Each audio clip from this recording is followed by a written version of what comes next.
In the back seat, her 4-year-old daughter Lily slept beneath a pile of old blankets from a thrift store, her tiny breaths fogging the cold air.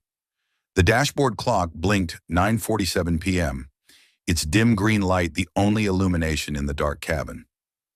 Maya's stomach growled, a painful reminder that their last meal had been half a peanut butter sandwich scrounged from a church earlier that morning. She pulled her thin coat tighter around her, hardly a match for the cold, and counted the coins in her palm: 2 quarters, a dime, and a crumpled $1 bill. It was all she had left after a day of off-the-books dishwashing at a local diner. Not enough for a hot meal, even for Lily, but maybe enough for a cup of gas station coffee to warm her hands. She glanced back at her daughter, her small face peeking from the blankets, cheeks flushed in sleep. For her, Maya would keep going. She always did. Quietly, she stepped out of the car, locked the door, and stuffed the keys into her pocket. The neon sign above the station buzzed overhead, casting a sickly yellow glow onto the cracked pavement. Her boots crunched softly over the thin layer of snow as she walked toward the door. Inside, the cashier barely looked up from his phone, and the air reeked of stale cigarettes and burnt coffee. She poured a small cup, the cheapest kind, and handed over the 2 quarters and the dime. The $1 bill stayed in her pocket, a fragile lifeline she couldn't bring herself to let go of yet.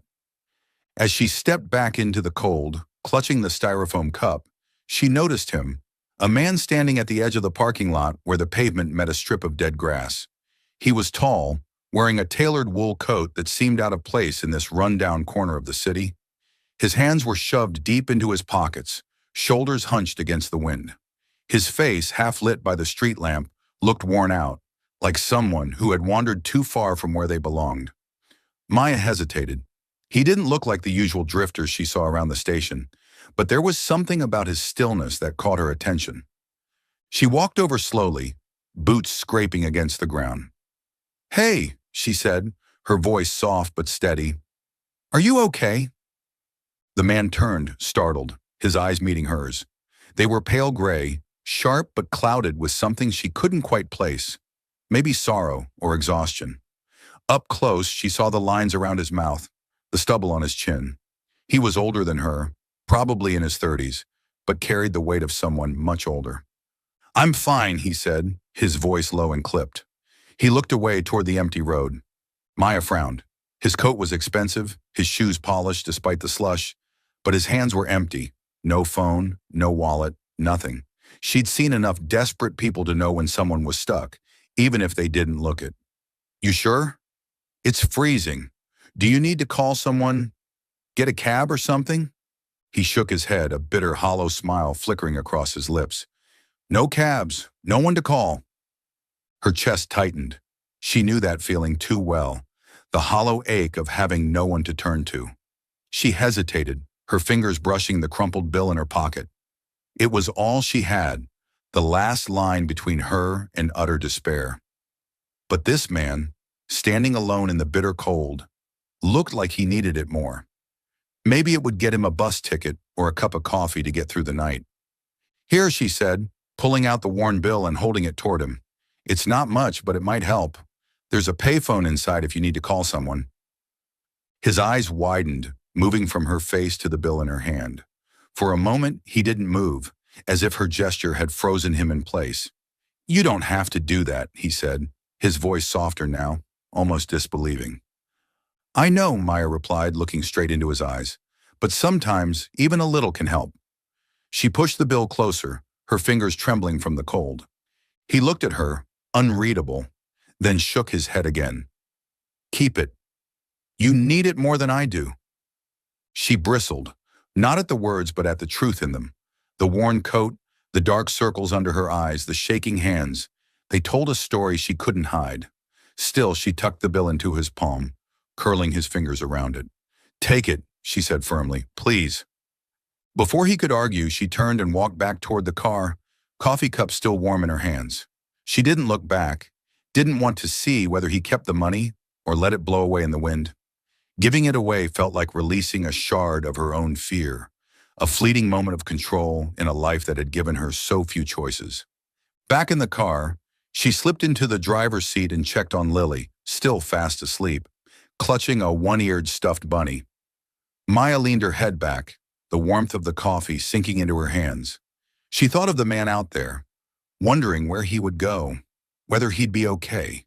She didn't know his name, didn't know his story, but for a brief moment their lives had touched.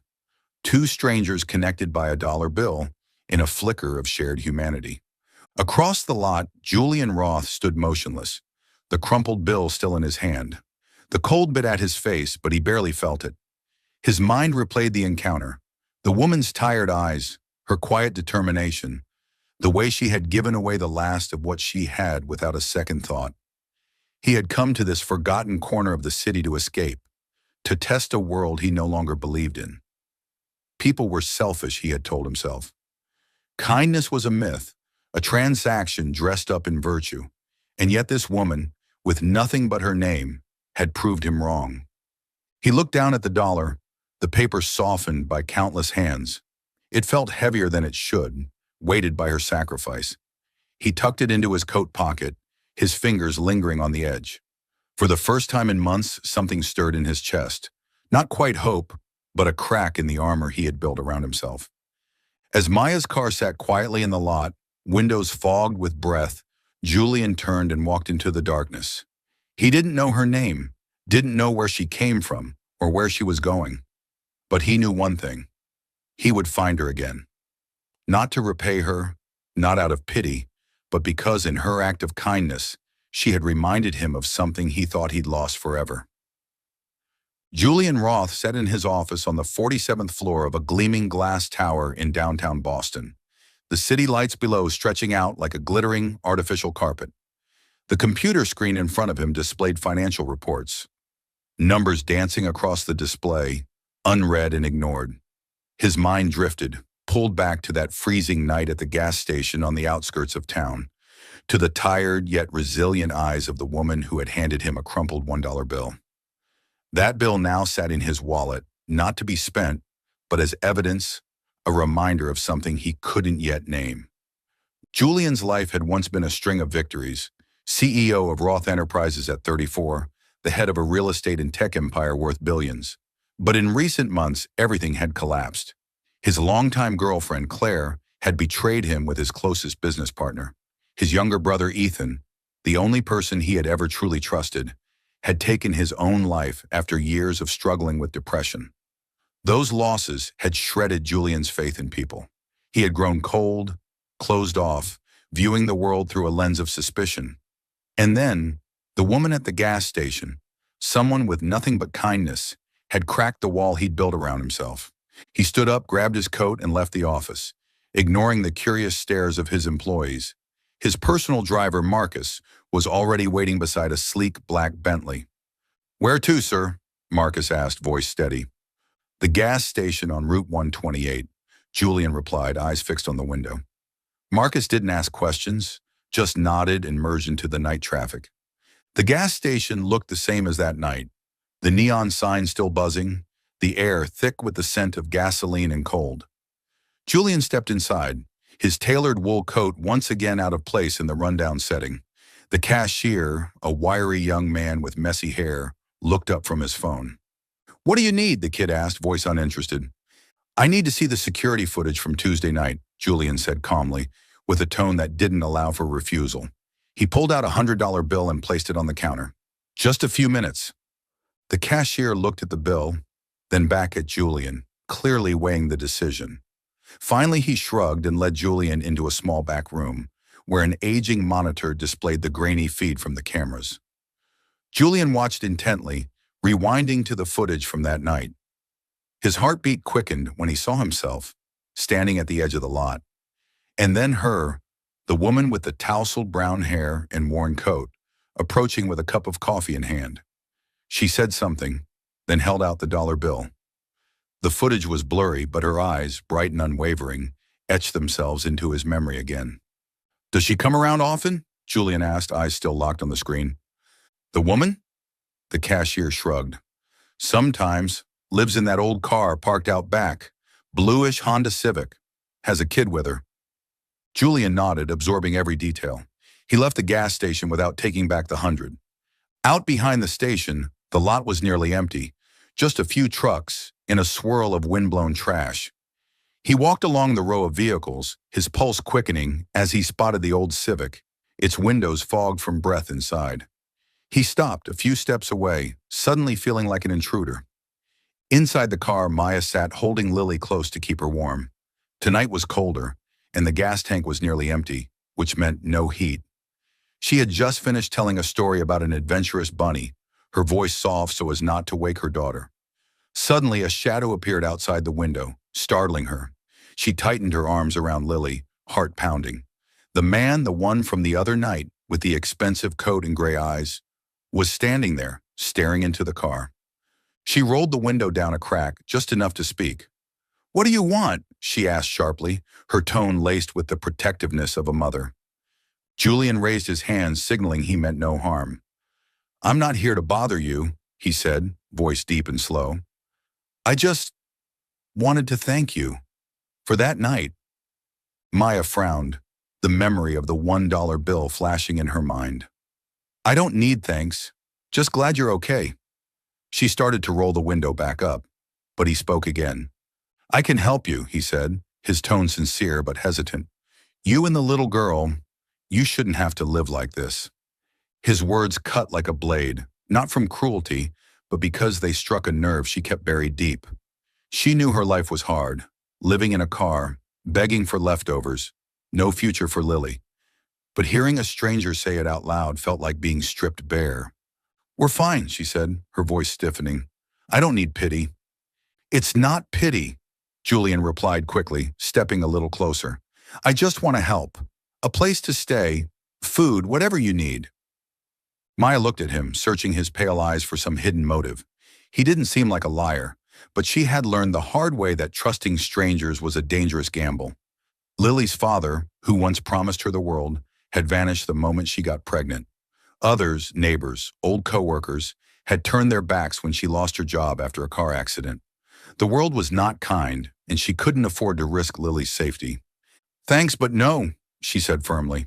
"We can take care of ourselves." She rolled the window back up, ending the conversation. Julian stood still as the window closed. He wanted to say something, to convince her, but the words caught in his throat. He knew he had no right to push, no right to interfere in her life. But when he looked at that old Civic, at the rust in the fogged-up glass, he felt an unfamiliar ache. Not pity, but helplessness. She, with all that she lacked, had given him more than anyone ever had in his polished, glittering world. He turned back to his own car, where Marcus waited, engine still running. "Home?" Marcus asked. "Not yet," Julian said, eyes still on the Honda. "I'll come back tomorrow." That night in his penthouse, Julian couldn't sleep. He stood by the window looking down at the city, the $1 bill lying on his desk like a challenge. He thought about Maya, about how she had rejected him, not out of pride, but because she didn't believe in kindness. Just like he once didn't. But she was different from him. She still gave, even when she had nothing left. He opened his laptop and began researching local shelters and organizations that supported the homeless in Boston. He didn't know where to begin, but he knew one thing. He wasn't going to give up. Not because he owed her, but because she had awakened something in him he thought was long dead. The belief that even the smallest act of kindness could change everything. The snow had fallen heavier that morning, covering Maya's Honda Civic in a thin white coat. Inside the car, the air was icy cold, even though Maya had wrapped another scarf around Lily to keep her warm. The little girl, her blonde hair tousled, was playing with her stuffed bunny, whispering an imagined tale about Adventure Bunny. Maya smiled, but the fatigue in her eyes betrayed her. She had barely slept the night before, worrying about the nearly empty gas tank and the few coins left in her pocket. Not enough for even a basic breakfast. Outside, a black Bentley quietly pulled into the corner of the lot. Julian Roth stepped out, holding a large canvas bag, his breath forming small clouds in the freezing air. He wore a gray wool coat, simpler than the one from the previous day, as if trying to blend into the rough surroundings. But his eyes, sharp and filled with resolve, hadn't changed. He approached the Honda Civic with slow, careful steps, as though not wanting to startle whoever was inside. Maya recognized him through the fogged window, her heartbeat quickening. This man, with his strange persistence, stirred both curiosity and caution in her. She rolled down the window just a crack, her voice cold. You again? I already told you. We don't need help. Julian didn't respond right away. He set the canvas bag on the ground and pulled out a thick navy wool blanket, a fresh loaf of bread, still warm to the touch, and a small carton of milk. It's not help, he said, voice low and sincere. Just a friend bringing a few things. For the little one, it's freezing out here. Maya looked at the blanket, then at Lily, who was trembling slightly despite wearing 2 layers. Her pride screamed at her, but her love for her daughter was louder. She opened the car door and stepped out, her boots crunching against the snow. Why are you doing this? She asked, eyes wary. You don't owe me anything. Julian gave a small shrug, almost sheepish. You gave me something. I just want to give something back. He held the blanket out to her, his gaze gentle but unwavering. Maya hesitated, then took it. She returned to the car and wrapped the blanket around Lily, feeling the softness and warmth of the wool. Lily beamed, hugging the blanket as if it were a treasure. Mommy, it's so warm, she squealed, making Maya's heart ache. She turned back and quietly accepted the bread and milk from Julian. Thank you, she murmured. From that day on, Julian came by every day, always on time like clockwork. Sometimes it was a bag of apples, other times a pair of gloves for Lily, or a thermos of hot water so they could stay warm. He never forced her to take anything, just left the items quietly and chatted with her like an old friend. Maya, though still guarded, began to grow used to his presence. Once she even caught herself waiting for him, though she wouldn't dare admit it.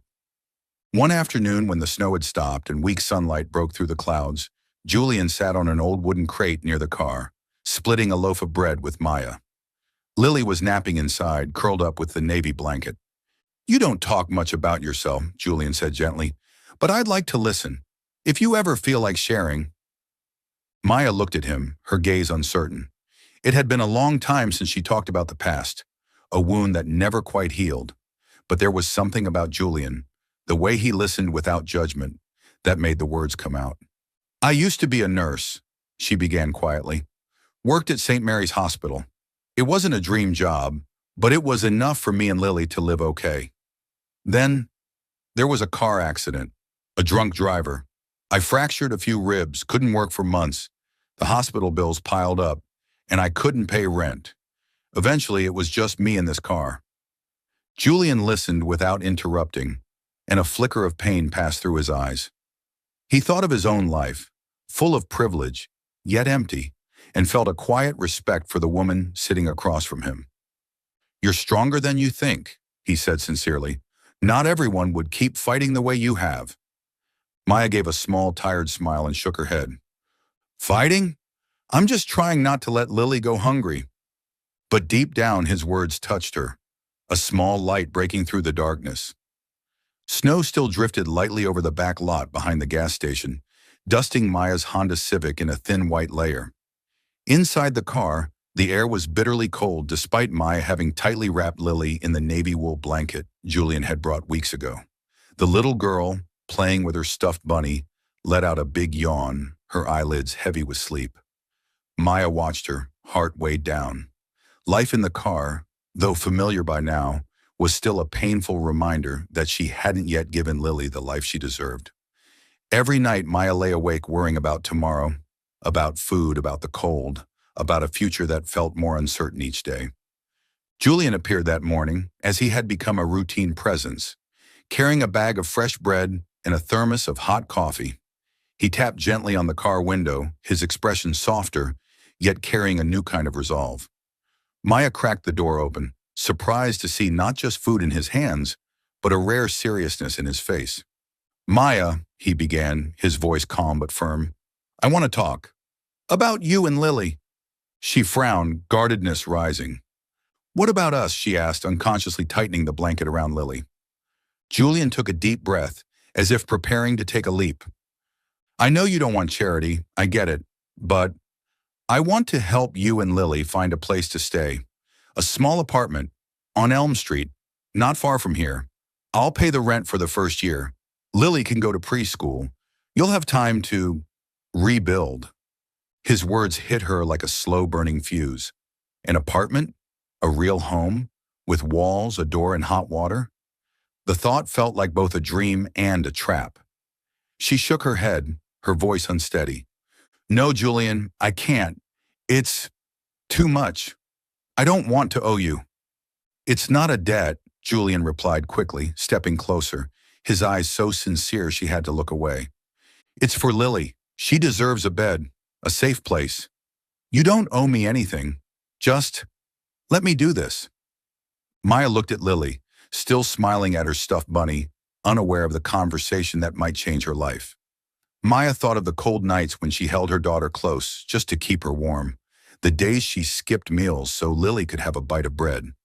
Her pride screamed, but her love for her daughter was stronger than anything. She took a deep breath, tears threatening to spill, and whispered, "Okay, but only for Lily."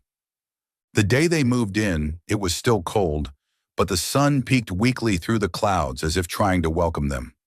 Julian drove them to Elm Street, a quiet road lined with old oak trees and modest homes. The apartment was on the second floor of a red brick building, with creaky wooden stairs and a hallway that faintly smelled of fresh paint. When Julian opened the door, Maya stepped inside, heart pounding. The apartment was small but clean, with a tiny living room, a compact kitchen, and a bedroom just big enough for a full bed and a child's bed. Cream-colored walls reflected the sunlight, and a weathered wooden table sat by the window, overlooking the snow-covered street. There was a small bathroom with a simple sink and a shower, which Maya looked at as if it were a miracle. Julian stood silently in the doorway, letting her and Lily explore on their own. Lily darted straight to the bedroom, squealing when she saw the little bed with pastel sheets and pillows. "Mommy, look! My bed!" she shouted, leaping onto the mattress and hugging a pillow tight. Maya smiled, but the smile faded as she stepped into the bathroom. She turned the faucet on, and warm steam rose from the tap, curling around her fingers like an embrace. It had been over 2 years since she'd felt hot water on her skin, and that simple luxury overwhelmed her. She locked the bathroom door, leaned back against the wall, and let the water run over her hands. The tears came quietly at first, then in heavy, uncontrollable sobs. She cried for the years spent living in a car, for the nights she feared Lily might not make it through the cold, for the shame of feeling like she had failed as a mother. But she also cried in gratitude, for Julian, for this chance, for the glimmer of hope that she might rebuild. Her tears mixed with the steam, and for that moment she let herself dissolve, grieving, but also letting go. Outside, Julian stood in the living room, hands in his pockets, listening to the muffled sobs through the door. He didn't knock, didn't say anything, just stood there, his chest heavy. He thought of the money he'd spent on this apartment, a small sum for someone like him, and realized it was nothing compared to the kindness Maya had given him that night at the gas station.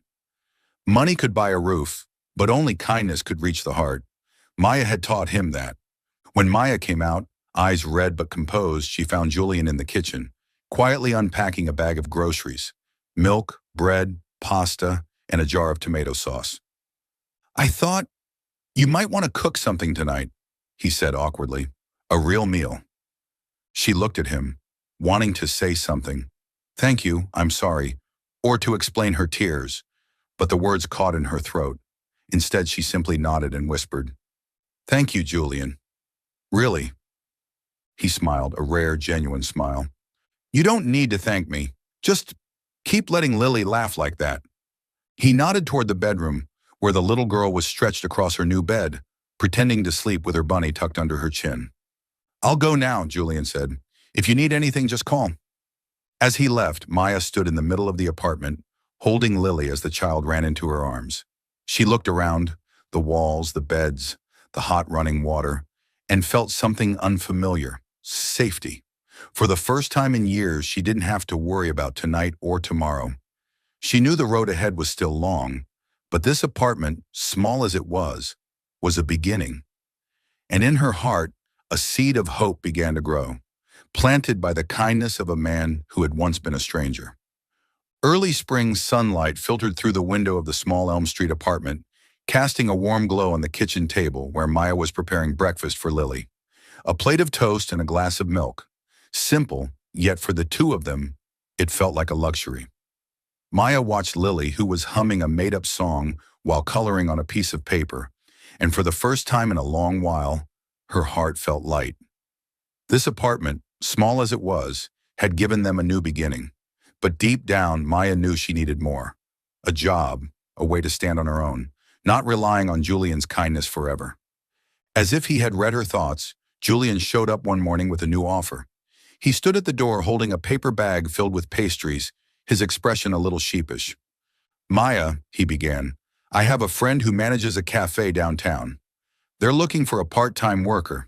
Nothing too heavy, just serving and cleaning up. I thought maybe you'd be interested." Maya paused mid-pour, milk carton in hand. A job? The idea excited her and terrified her. It had been 2 years since she last worked as a nurse, and the car accident had stolen much of her confidence. I don't know," she said hesitant. "I don't have cafe experience. And Lily—" "It's just mornings," Julian interrupted gently. "While Lily's at preschool, the manager's name is Sarah. She's kind and trustworthy. Just give it a try." Maya looked into his eyes, searching for any hint of pity, but all she saw was sincerity. She took a deep breath and nodded. "Okay, I'll try." On her first day at the cafe, Maya's hands trembled as she tied on her apron. Brew Haven sat on a busy street corner with red brick walls and the rich scent of freshly roasted coffee drifting through the air. Sarah, the manager, was a warm, middle-aged woman with a kind smile who walked Maya through the basics of making cappuccinos and taking orders. Maya stumbled at first, spilled a latte, mixed up an order, but slowly she found her rhythm. Every customer's smile, every small compliment from Sarah became a brick in rebuilding her confidence. Julian often stopped by, not overtly, just enough to check on her. He'd sit in a corner, pretending to read the newspaper, but his eyes always drifted toward Maya. She found that his presence no longer made her nervous. Instead, it felt like an anchor, a quiet reminder that she wasn't alone. One evening after her shift, Julian invited Maya and Lily to dinner at a nearby family restaurant. "Just pizza," he said with a casual shrug, as if it were nothing. But to Lily, it was a grand adventure. She clutched Julian's hand and called him Mr. Warm because of the blanket he'd once brought, chattering excitedly about preschool. Maya watched her daughter, then looked at Julian, her heart swelling with gratitude. And something deeper she wasn't quite ready to name. In the restaurant's soft golden lighting, a steaming cheese pizza sat at the center of the table. Lily drew circles on a napkin with a crayon while Maya and Julian talked. She told him about her day at work, about a customer who had tipped her $5, and her smile shone. No trace of the fear that had once haunted her. Julian watched her, heart racing. In that moment, with Maya's smile lighting up the room, he realized he didn't just want to help her. He wanted to be with her. He wanted to see that smile every day. For the first time in years, Julian felt a strange sense of peace, as if a fractured piece of his soul was slowly beginning to mend. Everything seemed to be falling into place, until one afternoon, as Maya was clearing a table at the cafe, a familiar face walked through the door.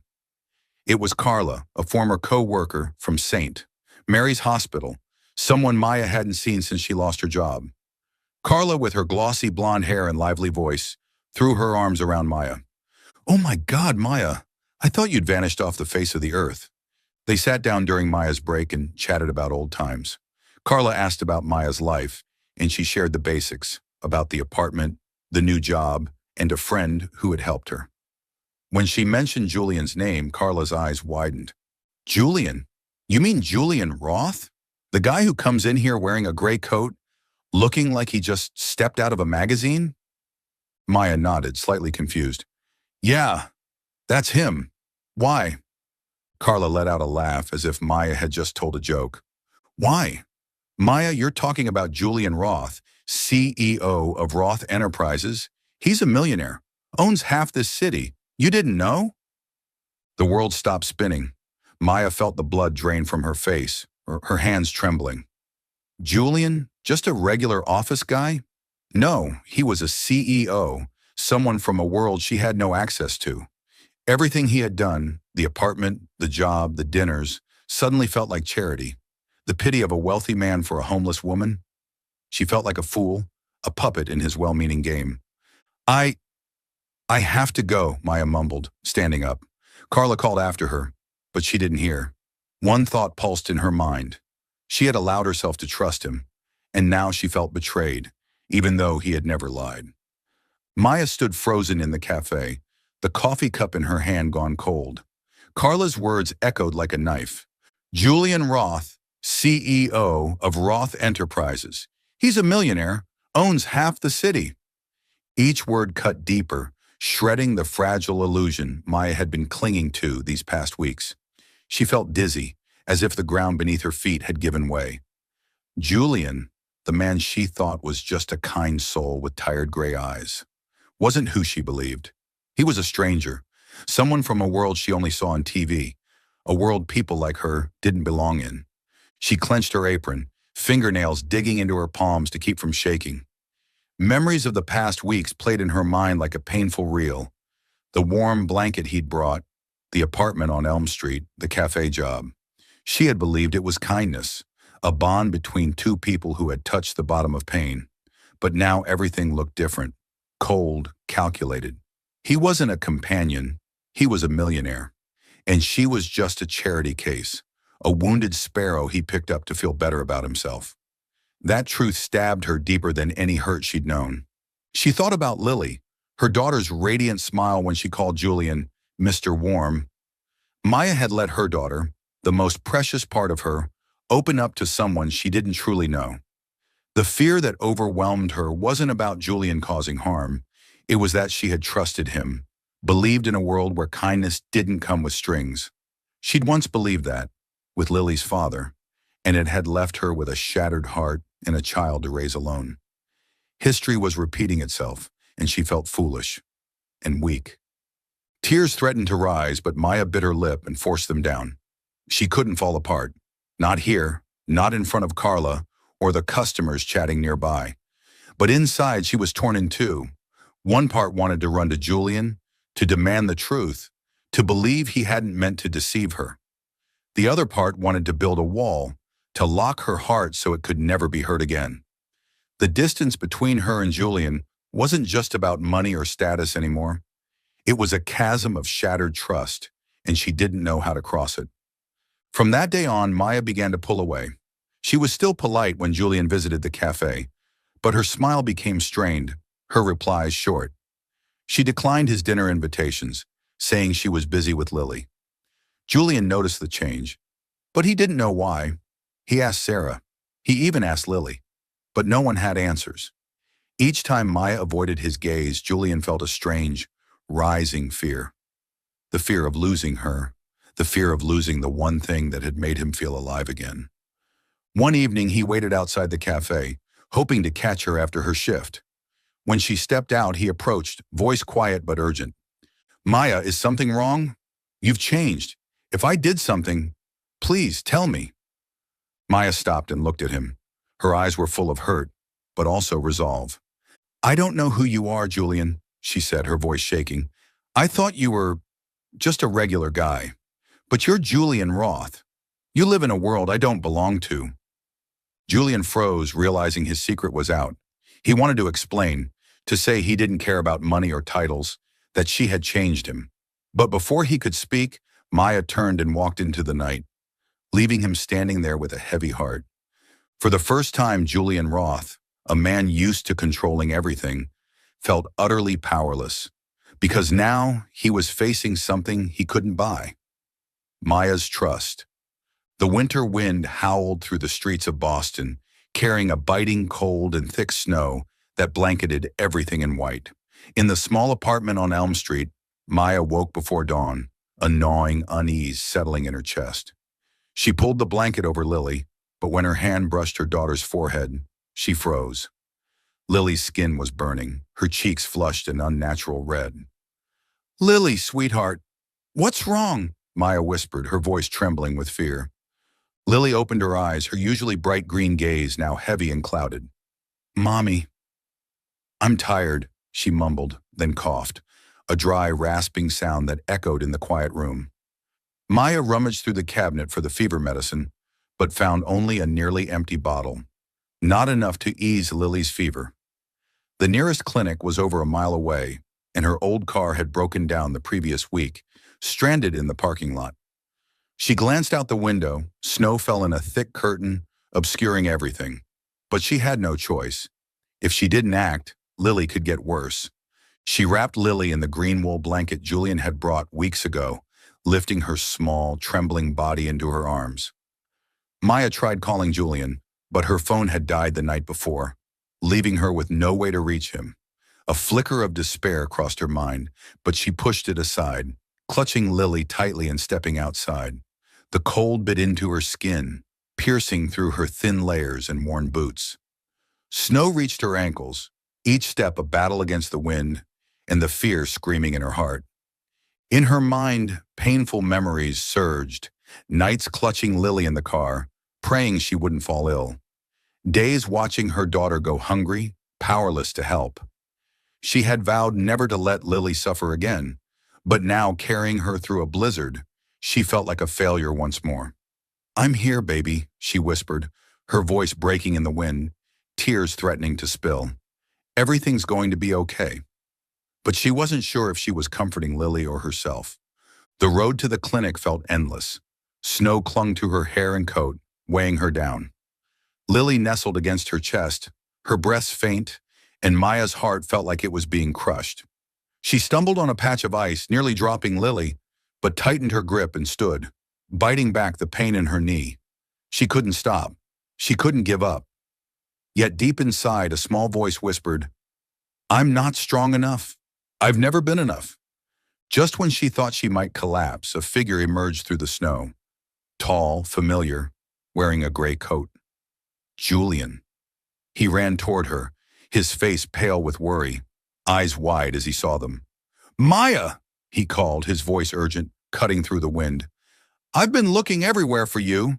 Sarah said you didn't show up at the cafe and your phone wasn't working. His words faltered when he saw Lily in her arms, his gray eyes flashing with panic. Without another word, he shrugged off his coat, wrapping it around mother and daughter, then pulled them both into his arms, shielding them from the wind.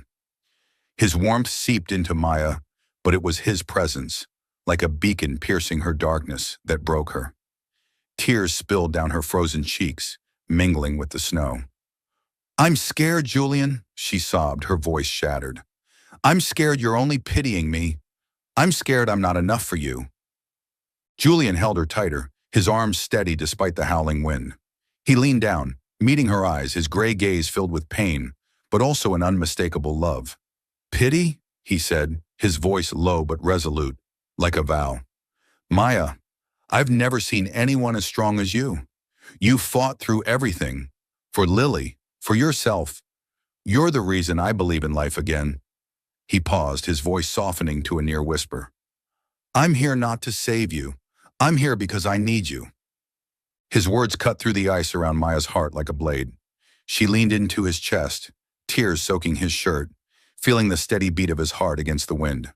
In that moment, amidst the thick snow, she no longer felt like a failed single mother or someone receiving pity.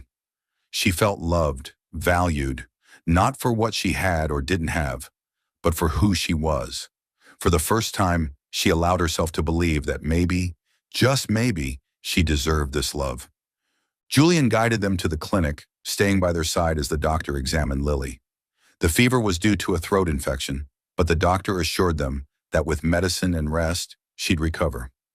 Julian sat beside Maya in the waiting room, holding her hand, saying nothing but offering a presence that calmed her fears. When they returned to the apartment, Lily was asleep in Maya's arms, her breathing steadier thanks to the medicine. Julian brewed hot tea, setting it on the kitchen table, then stood at the door as if reluctant to intrude. Thank you, Maya said, her voice soft but sincere. She looked at him, meeting his gaze without flinching for the first time. Not just for today, for everything. Julian smiled, a gentle, genuine smile. Don't thank me, Maya. Just let me stay by your side. He stepped outside, leaving her with Lily and a new feeling. Hope. In Maya's heart, a door had cracked open, leading to a future she had never dared to dream of. The warm golden light from the chandelier in the small Elm Street apartment cast a gentle glow over the dinner table, where Maya, Julian, and Lily shared a simple meal, pasta with tomato sauce and a bowl of salad. Lily, her cheeks smeared with sauce, rambled on about a bird at preschool, making Julian chuckle. Maya smiled, but the smile didn't reach her eyes. Inside, a quiet storm had been brewing, growing steadily since she and Julian had officially become a couple a few weeks earlier. Their relationship had started as a flicker, kindled by moments of sincerity, quick hand touches, late-night talks over tea, surprise hugs in the snow. Maya had opened her heart, just a little, hoping she might be worthy of this happiness. But Julian's world, a world of power, wealth, and constant spotlight, was starting to smother that flicker. It began when she overheard a conversation at Brewhaven. Two customers, clearly corporate types, were whispering about Julian Roth and the homeless girl.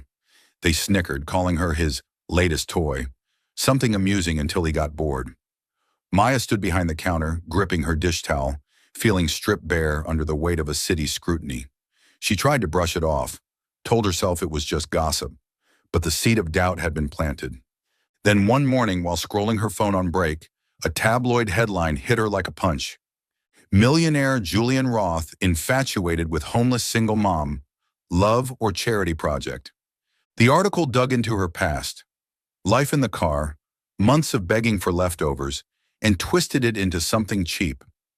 They called her a gold digger, implying she had exploited Julian's kindness to climb the social ladder. Worse, the article included a blurry photo of her and Lily, snapped without permission as they left the apartment, making Maya feel like her private life was now a public circus. Her hands trembled as she read, breath caught in her throat. Each word felt like a blade, slicing through what little self-worth she had rebuilt. But what hurt most wasn't the insults. It was the fear that she was dragging Julian down. He was a CEO, a man with an empire built on reputation. And her? She was a single mom who once slept in her car and counted pennies for milk. How could she possibly belong in his world? How could she let him risk everything, his career, his name, his future for her? That fear clung to her like a shadow. Every time Julian came into the cafe, she noticed the customers' glances, at him, then at her, with curiosity or quiet contempt. She imagined the whispers at Roth Enterprises, boardroom disapproval, headlines yet to come. She thought about Lily growing up under the judgmental gaze of the world, being called the gold digger's daughter. The thought choked her, like someone was slowly crushing her chest. She began pulling away. When Julian invited her and Lily to dinner, she claimed exhaustion or said she needed to care for her daughter. When he reached for her hand, she gently pulled away, pretending to be busy cleaning or making coffee. Julian noticed the change.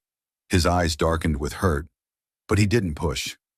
He remained patient, still brought pastries for Lily, still sat quietly in the corner with a cooling cup of coffee, waiting for her to say something.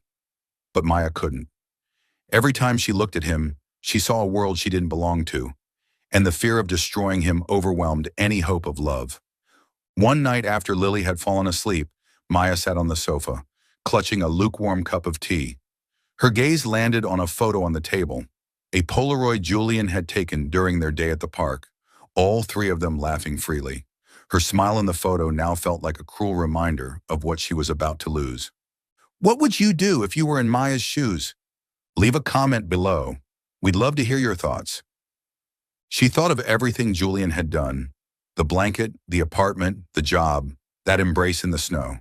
He had given her a new life, but she couldn't let him pay the price. She couldn't let their love become a stain on his name. She stood, picked up a sheet of paper, and began to write, her hand trembling. Julian, thank you for everything. You gave Lily and me more than I ever dreamed possible. But I can't let you get hurt because of me. I don't belong in your world, and I won't drag you down. Lily and I will be okay. Please don't look for us. Tears fell onto the page, blurring the ink, but she folded the letter and placed it on the kitchen counter.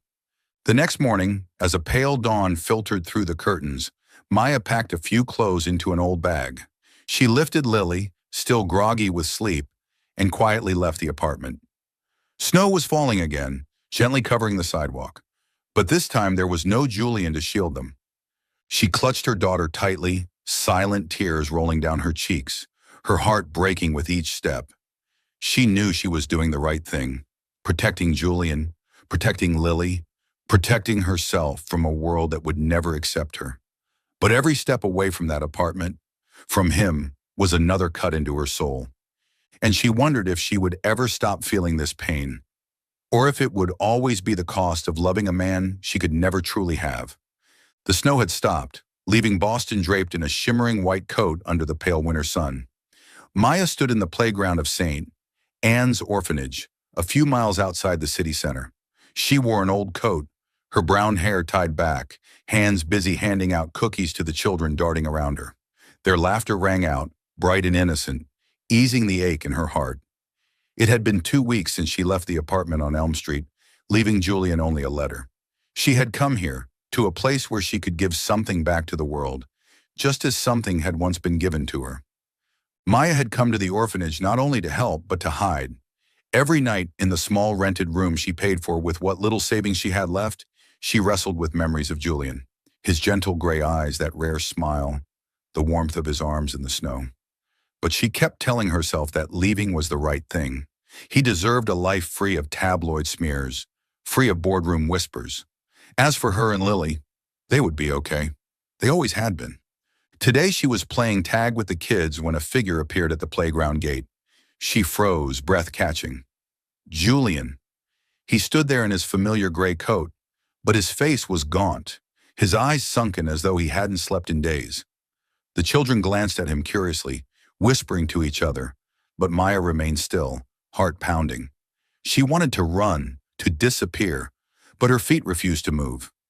Julian stepped into the yard, his eyes never leaving hers. "Maya," he called, his voice hoarse, heavy with desperation and resolve. "I've looked everywhere for you. Sarah said you might be here." She stepped back, wrapping her arms around herself like armor. "You shouldn't be here, Julian," she said, voice trembling. "I made it clear in the letter. You need to move on with your life." Julian shook his head and took a step closer. "My life means nothing without you." He stopped just a few feet away, pain etched in his face. "You think you're protecting me, but you're wrong. I don't care about the board, the media, or anyone else. I only care about you and Lily." His words cut through the wall she had built around her heart. She shook her head, tears welling. "You don't understand, Julian. I don't belong in your world. I'll only hurt you, drag you down." "Enough," Julian interrupted, his voice firm but not angry. He dropped to one knee right there in the middle of the playground, in full view of the wide-eyed children. From his coat pocket, he pulled out a small box and opened it, revealing a simple silver ring, unflashy, unpretentious. "Maya, I don't want you to be anyone else. You don't need to belong to my world, because you are my world.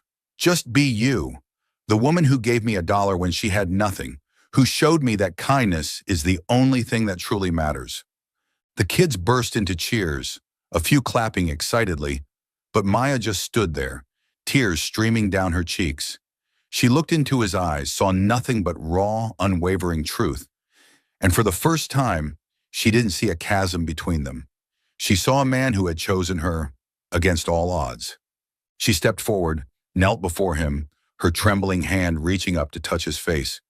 "Julian," she whispered, her voice breaking, "I'm scared, but I love you." He smiled, radiant, rare, and slid the ring onto her finger. "Then be scared, but stay with me." He pulled her into his arms, holding her tightly as the children cheered behind them.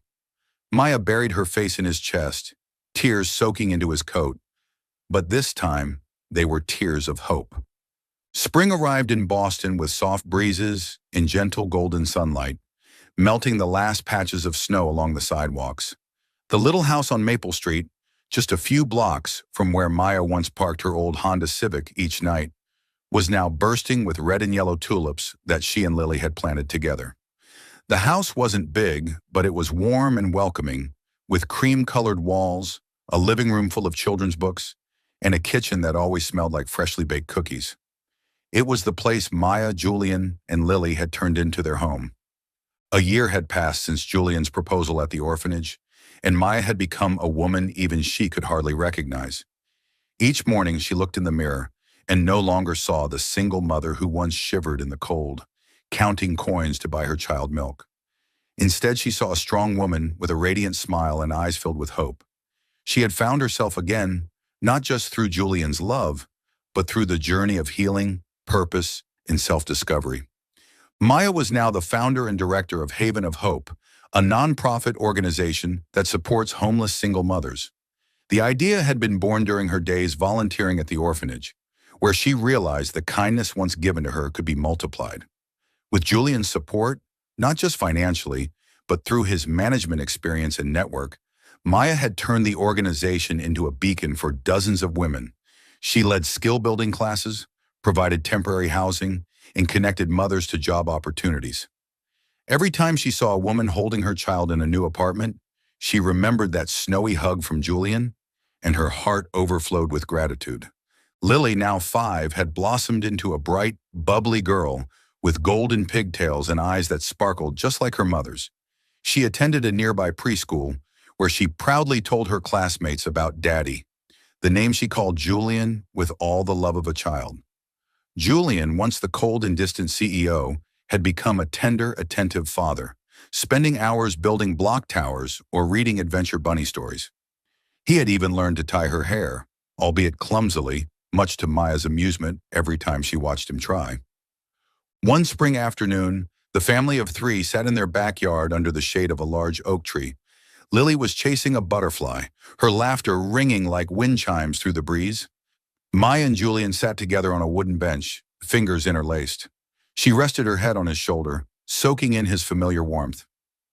"Did you ever think we'd end up here?" she asked softly. "From $1 to this?" Julian smiled, his gaze tender as it met hers. "No," he admitted, "but I know one thing. That dollar was worth more than anything I've ever owned." He reached into his wallet and pulled out the same crumpled bill, now preserved carefully in a protective sleeve. It sat on his desk at Roth Enterprises, a daily reminder of the moment that changed his life. "You saved me, Maya, not the other way around." Maya shook her head, eyes glistening with tears, but she smiled. "We saved each other, Julian. I used to think kindness was a luxury, something only the fortunate could afford. But you showed me it doesn't take much. Just a sincere heart." They sat in silence, holding that truth between them, until Lily ran over and leapt into Julian's lap. "Daddy, come catch butterflies with me," she squealed, tugging his hand. Julian laughed and stood up, chasing her through the grass, pretending to trip and fall just to make her giggle louder. Maya watched them, her heart brimming with a joy she had once believed impossible. The story of Maya and Julian was a testament to the power of kindness, humble yet sincere, capable of changing a life. Maya, once a homeless mother with her last dollar, had shown Julian that true value wasn't found in wealth or status, but in the ability to give without expecting anything in return. In turn, Julian gave Maya the chance to believe in herself and the world again, proving that kindness is not pity, but a connection between souls. Their journey was more than a love story. It was a reminder that even in the darkest moments, a single act of compassion, a crumpled dollar, a hug in the snow, can plant the seed of hope. And kindness, when rooted in true love, doesn't just heal, it builds futures. From strangers at a gas station on a freezing night, Maya and Julian had built a home, a family, and a legacy of kindness, reminding us all that sometimes the smallest things hold the greatest power. Portland never stopped raining, not the kind of downpour that washed everything away, but a persistent drizzle, as if the sky were quietly whispering a wordless, sorrowful song. Hazel Quinn stepped out of her art studio, her thin coat soaked through, brown hair clinging messily to her forehead. She pulled up her hood, but it was useless. The rain still crept in, cold and piercing, like a reminder that her heart had frozen long ago. Today felt longer than usual. A picky client had complained that her illustration lacked soul, and a colleague had accidentally brought up the past, the day her fiancé disappeared with another woman just weeks before the wedding. Hazel didn't answer. She just smiled. That practiced, lifeless smile she'd perfected in the mirror 100 times. But inside, her chest felt crushed. She locked the studio door behind her and stepped into the street, hoping the rain might wash away the scattered pieces of her memory. Portland's streets glimmered under neon lights, with small cafes casting a soft, blurry glow. Hazel passed by Laurelhurst Park, where ancient oak trees stood quietly, their leaves rustling in the breeze. She was about to turn toward home when a faint whimper made her stop, a tiny, weak sound, nearly drowned out by the rain. She looked down and her heart skipped a beat. A small golden dog lay curled up by the curb, drenched and shivering. Blood seeped from its hind leg, mixing with the rainwater puddles.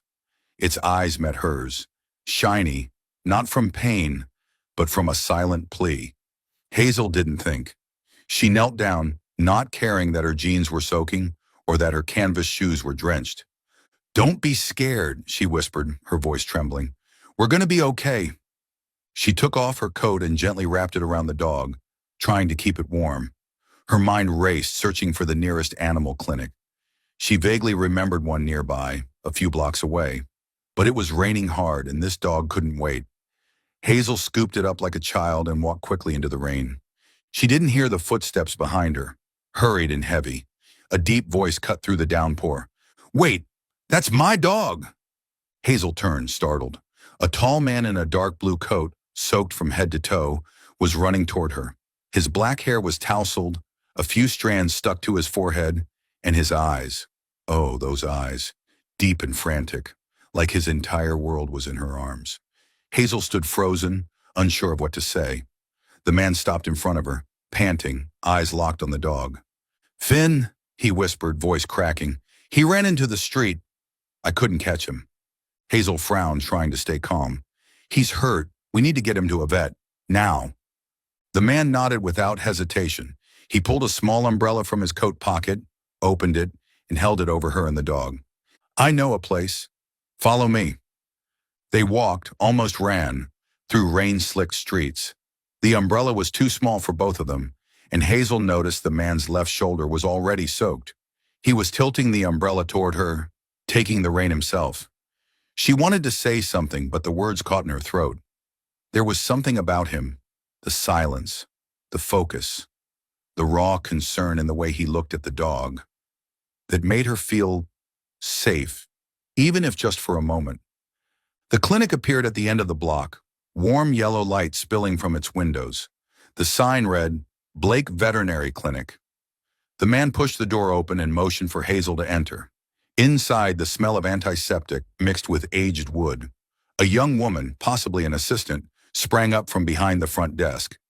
"Dr. Blake, what happened?" "Finn was hit by a car," he replied, voice calm but urgent. "Prep the surgical room, Sarah." Hazel laid the dog gently on the exam table, her hands trembling. The man, Dr. Blake, she assumed, took off his coat, revealing a light blue shirt, half soaked. He examined Finn with quick but gentle movements, as if the dog were a part of him. Hazel stepped back, suddenly feeling like an intruder. She wanted to leave, but her feet didn't move. Something held her there. Maybe Finn's eyes, maybe his. "Is Finn going to be okay?" she asked, voice so small she wasn't sure he'd hear. He looked up, and for the first time their eyes truly met. His were deep brown, like a forest after rain.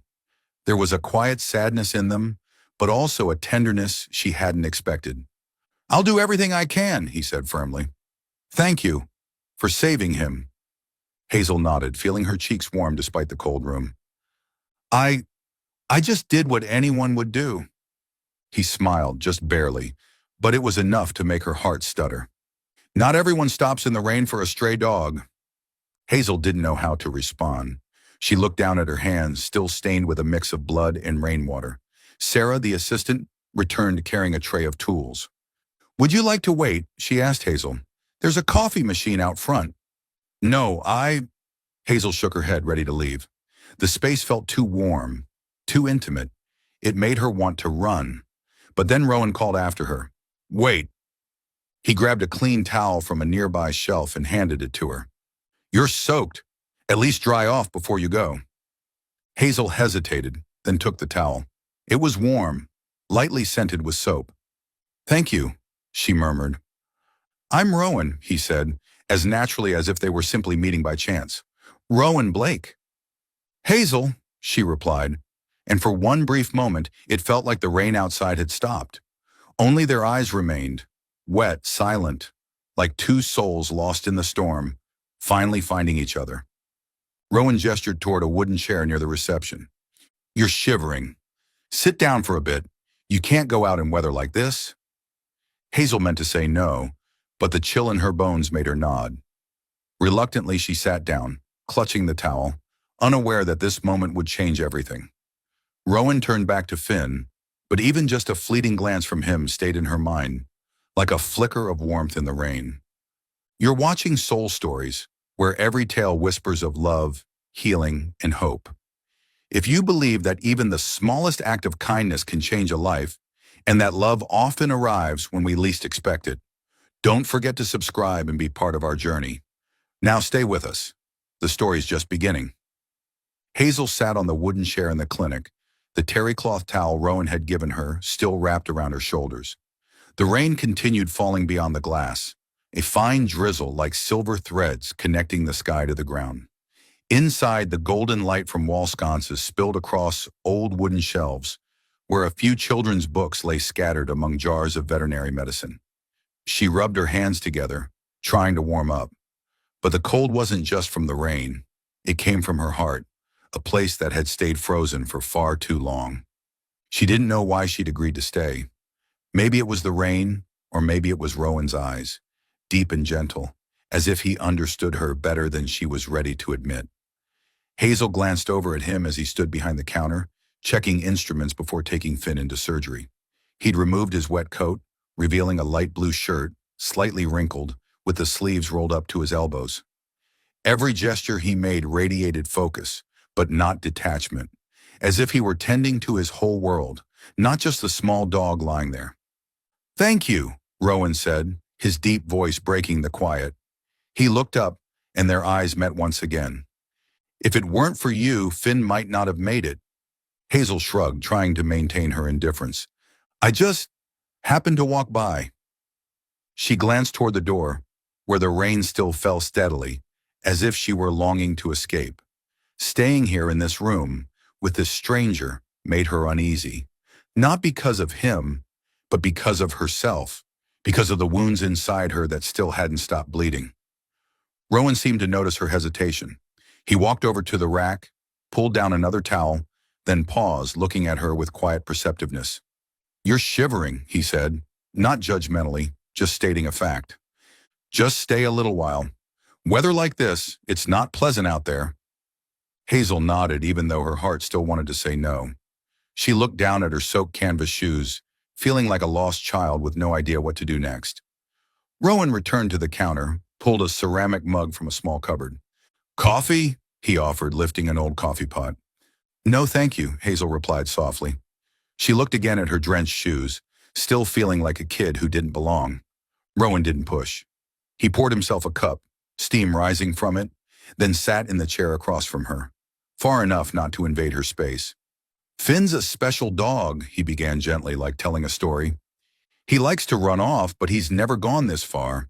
He probably saw the rain, got too excited, and forgot his way back." Hazel couldn't help but smile just for a second. He looked happy even while he was hurt. "Exactly," Rowan nodded, his eyes lighting up. "Dogs don't know how to hide how they feel. That's why I like working with them. They're more honest than people." His words made Hazel pause. She looked at him, searching for sarcasm, but saw only sincerity. She lowered her gaze, rubbing her hands against the towel, unsure how to respond. The silence between them wasn't awkward. It felt like a rest between two notes in a song, a quiet place where they could both catch their breath. Rowan took a sip of coffee, then set the mug down, his eyes drifting across the room. "Do you work nearby?"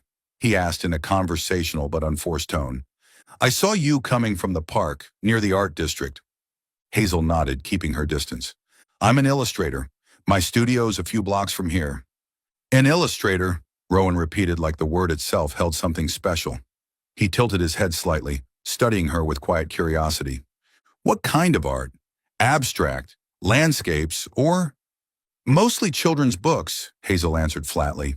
She didn't want to elaborate, didn't want to open a door that might lead to deeper questions. But Rowan didn't press. Instead, he stood, walked to the bookshelf, and picked out a slim book with a blue cover, a dancing bunny under the moonlight. You did this one, didn't you? He asked, holding up the book. The Bunny and the Dreaming Hill? Hazel blinked, surprised. She recognized it instantly, a project she'd done 2 years ago, before everything in her life fell apart. How do you know that? She asked, her voice slightly raised in surprise. Rowan smiled, this time a real smile, one that lit up his whole face. My niece is obsessed with this book. I read it to her every weekend. There's one illustration where the bunny sits on the hill, staring at a starry sky. I always thought whoever drew that must really love the little things in life. Hazel felt her cheeks flush. She wasn't used to someone talking about her work like that, as if they truly saw her through her brushstrokes. I was just doing the job, she said, trying to sound indifferent. But inside, a small spark flickered, the feeling of being seen, even for a moment. Rowan set the book down, his eyes kind but never intrusive. You've got talent. Not everyone can draw something that makes people smile. Hazel didn't respond, but she felt the warmth of his words like a small fire in the cold rain. She looked toward the window, where the rain had lightened into a fine mist. I should go, she said, rising to her feet and returning the towel. Thank you, for the coffee and for everything. Rowan stood, nodding.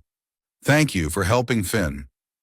He walked her to the door, and as she stepped outside, he called out after her. Hazel, if you want to know how Finn's doing, feel free to stop by anytime. She turned, surprised he'd remembered her name. I'll think about it, she said, then stepped back into the rain. She pulled her hood up, but this time she didn't feel as alone. Rowan's face, the book, his eyes, deep like a quiet promise, lingered in her mind. Back inside, Rowan stood by the door, watching her disappear into the mist. He picked up the towel she'd left behind, still holding the faint scent of rain and something softer. He smiled gently, then turned back to Finn, but his heart, for the first time in years, beat a little differently.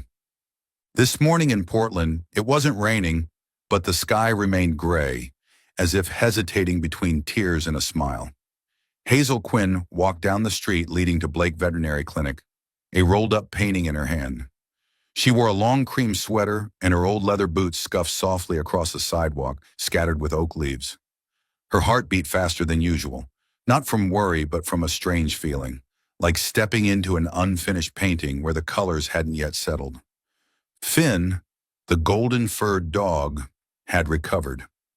Rowan had called her 3 days ago, his warm voice over the phone saying, He's walking again. If you'd like, come see him. Hazel hadn't answered right away. She simply said, I'll think about it, then hung up. But deep down, she knew she would come. Not just because of Finn. There was something about Rowan, his deep eyes, his fleeting smile, the way he talked about small things, that pulled her back, if only to see if that feeling was real. She stopped in front of the clinic and took a deep breath. The doorbell chimed as she pushed it open. Inside, the smell of antiseptic mingled with the scent of freshly brewed coffee. Sarah, the assistant, was labeling a bottle of medication. She looked up and smiled. Hazel, Finn's going to be so happy.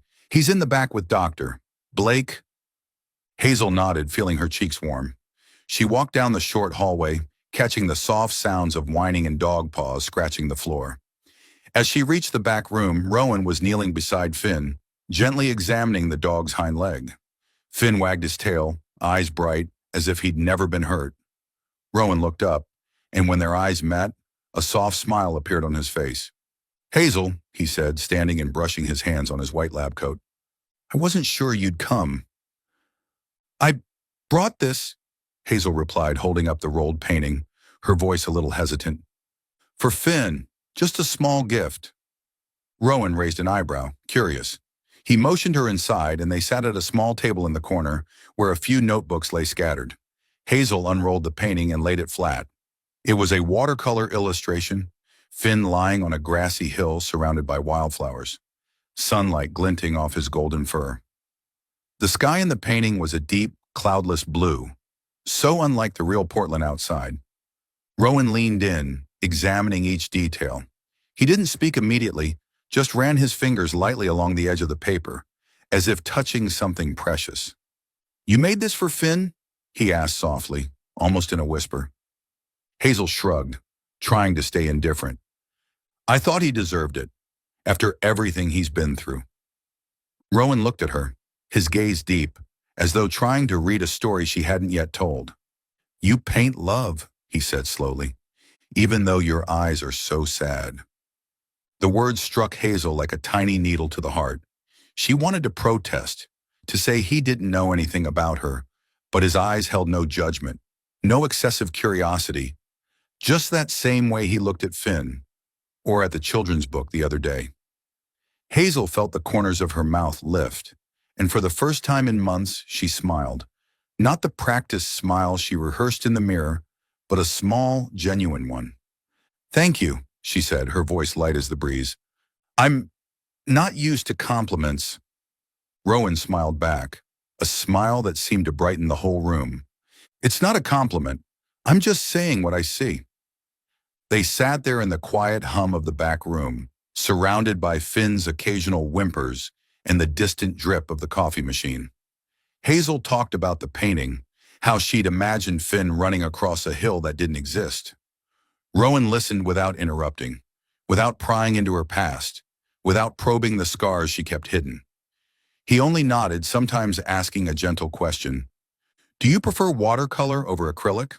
Or, "Is that hill a real place?" Innocent questions, but enough to make her feel like she didn't need to be on guard. "You don't ask a lot of questions," Hazel said suddenly, once her story about the painting came to a close.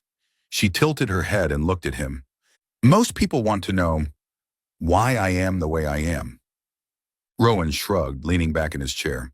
"I'm not great at asking, and I figure if you want to tell me, you will." Hazel looked down at her hands, still stained faintly with watercolor.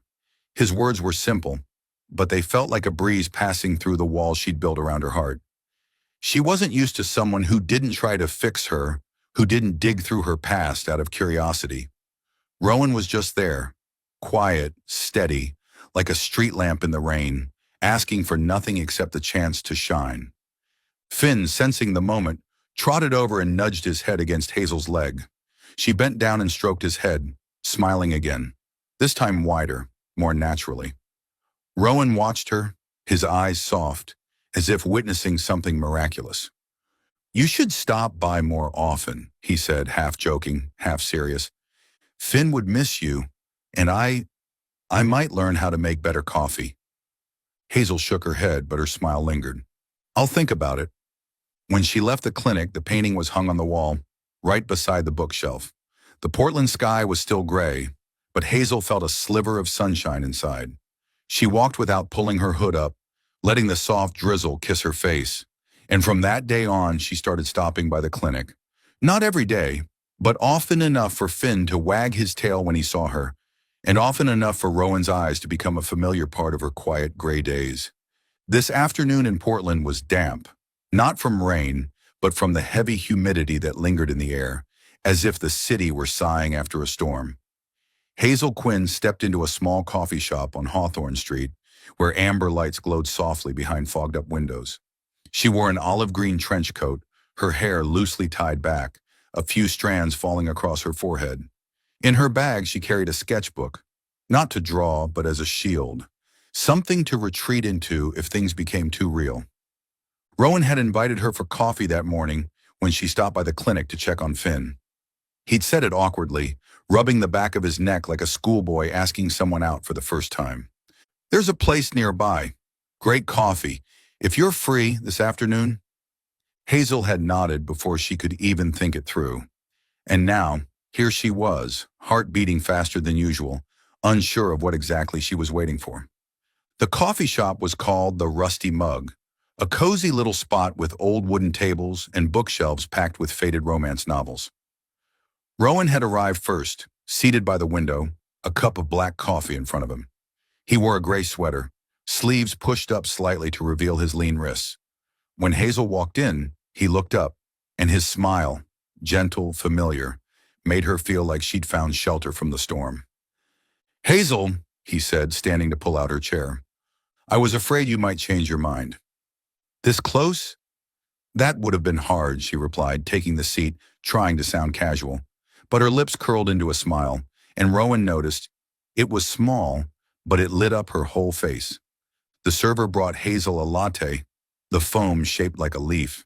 They sat together amid the low hum of conversations and soft jazz playing in the background, talking about nothing in particular.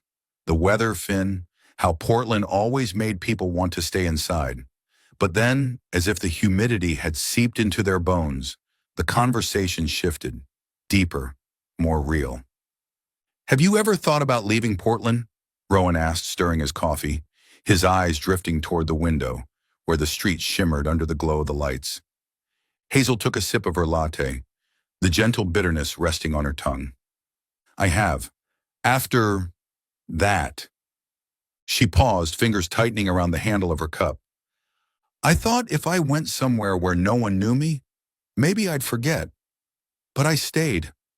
I don't even know why." Rowan nodded, not asking what that was. He just looked at her, eyes deep and still, as if he understood without needing the details. "I wanted to leave too," he said, his voice low. "After the divorce, I thought if I moved to a new city, I wouldn't have to see the same places, relive the same memories. But then, Finn kept me here, the clinic, and Portland, this damn rain." Hazel smiled, this time more openly. "The rain kept you?" "Maybe," Rowan replied with a soft chuckle.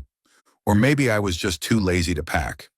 They both laughed, a light breeze of a moment, but the silence that followed returned heavier. Hazel looked down at her latte, where the leaf had started to dissolve. She didn't know why, but the words came out slowly, like she was painting with her voice. "He, the man I once loved, he left right before the wedding, for someone else? I thought I was the kind of person people leave." She spoke calmly without bitterness or tears, but each word cut like a tiny blade. She waited for Rowan to ask. The usual questions. Why did he do that? What did you do? Are you okay now? But he didn't. He simply leaned forward, hands clasped on the table, his gaze gentle but never pitying. "And I," Rowan said, his voice barely above a whisper, "thought I didn't deserve to be loved." He looked out the window as if watching memories drift by. "My ex-wife, she said I was boring, too attached to the clinic, to the dogs. She wanted someone different, and she found him. I don't blame her, but I thought maybe she was right. Maybe I wasn't enough." Hazel felt her chest tighten, not from his story, but from the way he told it. There was no anger, no bitterness, just quiet acceptance, like someone who had learned to live with his scar. She wanted to say something, to offer comfort, but the words caught in her throat. Instead, she reached out and lightly touched the rim of his coffee cup, a small, almost unconscious gesture. "You're not boring," she said, her voice firmer than she expected. "You saved Finn. You make your niece laugh with books. You make people feel seen." Rowan turned back to her, his eyes locking onto hers. There was a flicker of something there, not surprise but quiet gratitude. "And you," he said, "are not someone who should have been left. Not ever." They sat there in a space between spoken apologies and silent scars. The coffee cooled, but the air between them stayed warm, like a small fire burning in the rain. Hazel felt something inside her, something that had been frozen for so long, begin to thaw. Not because Rowan promised anything, but because he simply listened, never asking her to be anyone other than herself. When they left the cafe, a light drizzle had begun to fall. Rowan lifted his small umbrella and tilted it toward Hazel, just like the day they met. She stepped closer to him, their shoulders touching, and this time she didn't pull up her hood. The rain fell, but it no longer felt cold. Today in Portland, the rain poured down as if the sky had held back its tears for too long and was now letting them all fall at once. The streets shimmered beneath dim lights, water rushing along the sidewalks, carrying oak leaves and scraps of paper. Hazel Quinn ran through the storm, her small black umbrella failing to shield her, her olive coat soaked through, hair plastered to her cheeks. She didn't care. Finn, the golden retriever who had connected her to Rowan, was being adopted today, and she wanted to be there, even if it was just to say goodbye. The Blake Veterinary Clinic appeared at the end of the street, its warm yellow light glowing through the window like a lighthouse in a storm. Hazel had stopped by frequently over the past few weeks, bringing sketches, small stories, and a piece of her heart she hadn't dared to acknowledge. Rowan was always there, with his gentle smile and deep, unreadable eyes, never asking her to open up more than she was ready to. But today felt different, like the rain was pulling her into a painting she hadn't yet finished. She pushed open the door, the bell chiming, but the clinic was quiet. Sarah, the assistant, stood behind the counter and smiled. Hazel, Finn was just adopted. A wonderful family with 2 little kids. Rowan's walking them out the back. Hazel nodded, her heart pounding faster. She didn't know why she had run here, why Finn leaving made her feel so unsettled. She moved through the hallway toward the back door that led to the alley behind the clinic. Rain pounded the metal roof, creating a wild, chaotic symphony. She opened the door, and just then, Rowan stepped in from the alley, his white coat soaked, dark hair tousled and dripping. Hazel, he called, his voice a mix of surprise and joy. He raised a hand to shield his eyes, trying to see through the rain. You came for Finn? She nodded, though the words stuck in her throat. The rain fell between them like a curtain, blurring the space that remained.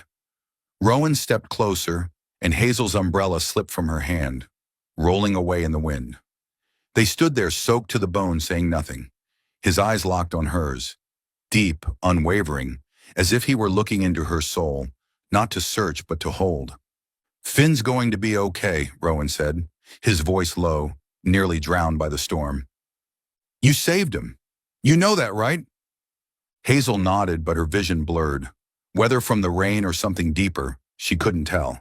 Her chest felt heavy, not because of Finn, but because of herself, because of everything she'd locked away since being left behind. Rowan stood before her, so real, so close. It scared her. She feared that if she let herself feel it, she might break again. I don't think I'm ready, she whispered, her voice trembling, nearly lost in the rain. She didn't clarify. Ready for what? Love? Hope? Trusting again? But Rowan understood. He always did, even without her explaining. He stepped forward, closing the space between them. Rain fell on his shoulders into his hair, but he didn't care. He looked at her with an intensity that was tender, as if he were making a promise without words. And then softly, he leaned in and pressed his lips to hers. The kiss wasn't rushed or dramatic. It was gentle, warm, like a quiet assurance that everything would be okay. Rain poured over them, cold and relentless, but that moment burned, like a small flame in a storm. Hazel stood still, heart pounding, but she didn't pull away. She felt his warmth, through his lips, his closeness, the way he still held her gaze even after they parted. Rowan leaned back just enough to look into her eyes. I'm not going anywhere, he said, his voice low and steady, like a silent vow. Hazel didn't respond. She didn't know what to say. The rain kept falling, but it no longer felt like the sky weeping. It was a song, a reminder that sometimes the most beautiful things come out of the storms. She looked at Rowan, soaked, his hair clinging to his forehead. But his eyes held firm. He was still there, just like the street lamp she'd once imagined him to be, shining even in the rain. You're freezing, Rowan said, picking up the fallen umbrella, though it was useless now. He held it over her anyway, tilting it just like the first day they met. Come inside, Hazel. I'll make us some coffee. She nodded, not for the coffee, but because she wanted to stay, not just in the clinic, but in this moment, with him.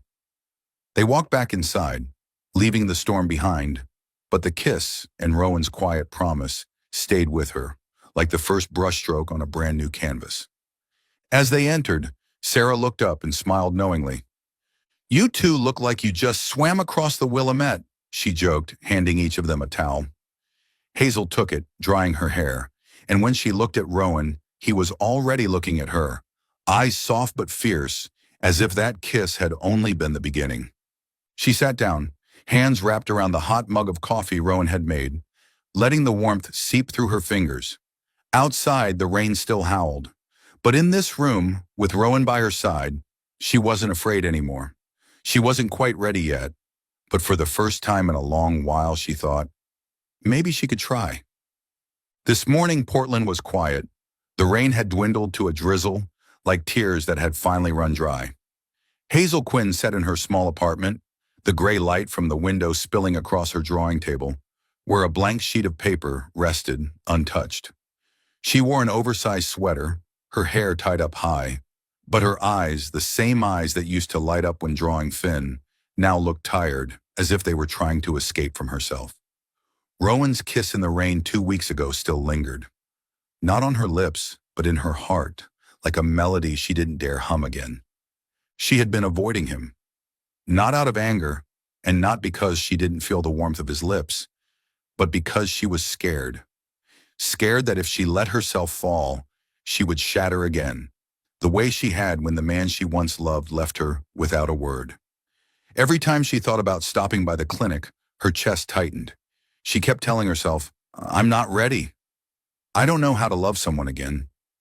But each night when she closed her eyes, she saw Rowan's gaze, deep, tender, and his quiet promise, I'm not going anywhere. Hazel stood and walked to the bookshelf, where a cup of cocoa had gone cold by the window.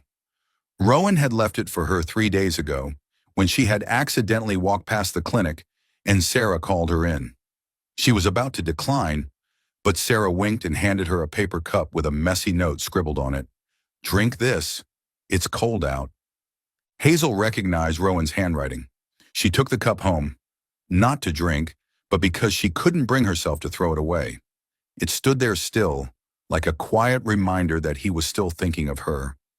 She returned to the drawing table, trying to start something new, but her hands trembled. She remembered the last thing she drew, the watercolor of Finn, and the way Rowan had looked at it, as if he saw her whole world inside those colors. She wanted to paint again, to feel that moment return, but fear kept her still. If I open up, she whispered to herself, what then? Meanwhile, at Blake Veterinary Clinic, Rowan stood behind the counter reviewing a file for a new kitten. He wore his white coat, but his eyes lacked the focus they usually held. Sarah, organizing medication on a nearby shelf, glanced at him and smiled. She'll come back, she said, half teasing, half hopeful.